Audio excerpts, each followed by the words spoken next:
So we're here with Penny, who is a 2-year-old Carin Terrier, as we talked about in the introductory video.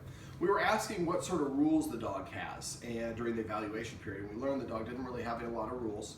Also likes to lick a lot profusely. And so when a dog doesn't have any rules, it can kind of confuse them and think they have more authority than they actually do. So I suggested some rules so we can incorporate a little bit of structure and help the dog start to identify more as a follower.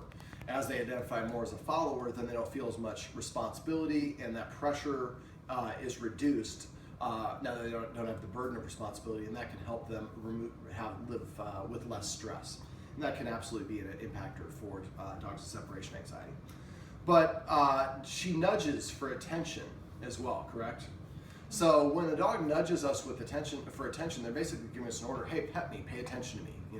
Give me your focus. And if we comply consistently, after a while, we give the dog the impression, yes, you're the boss of us because you get to tell us what to do, and we do it. So what I would recommend that you do from now on is anytime the dog nudges you with its nose or scratches at you or tries to jump in your lap, that we give it a counter order. Tell it to sit. Now, as soon as Penny sits, I like to pet a dog under the chin. Now, she's given me a couple indicators that she might be a little bit insecure about some things. She seems pretty happy and playful, but a lot of times when I go to pet her, she kind of lowers her head and kind of, I don't want to say cowers down because that's not the right word, but she kind of adopts a more maybe passive or almost slightly submissive body posture. And so when a dog feels good about itself, his nose is elevated. It's parallel to the ground or tilted up.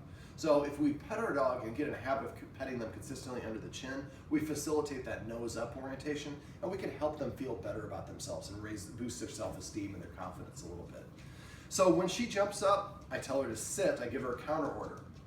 Penny, sit, sit. And then I just say the command word. That's all I say. I don't say, good, sit, Penny.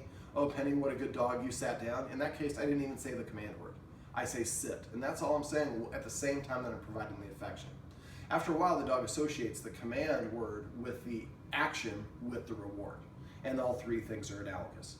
So after a while, what's going to happen is Penny's going to start sitting in front of you saying, look, I'm sitting pretty. Shouldn't you be paying attention to me? And we should, as much as we can. So we want to reach over and pet her and just say the word sit. Now what will happen is after a while, we're not even going to tell her. She just comes over and does it first. We still are going to reward her for doing that. Now every time we do that, we put her in a more subordinate role. A sitting posture is more of a follower position. And so it kind of helps her identify as being more of a follower. And it also helps us at other times when we want to get the dog to sit, when we're on a walk and when somebody comes to the door.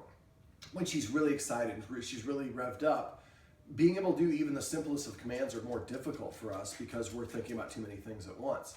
So the more practice that she has at sitting, the better at it she'll get in other capacities. But it also introduces the concept of, I can't tell the humans what to do, I can ask them. But the only way they're going to do it is if I do something for them first. And the currency that we're developing is obedience. So if I'm obedient to the humans, that's how I get attention. So now the dog is going out of its way trying to make you happy as opposed to telling you how you can make the dog happy. So we're shifting the leader-follower dynamic. So that's petting with a purpose.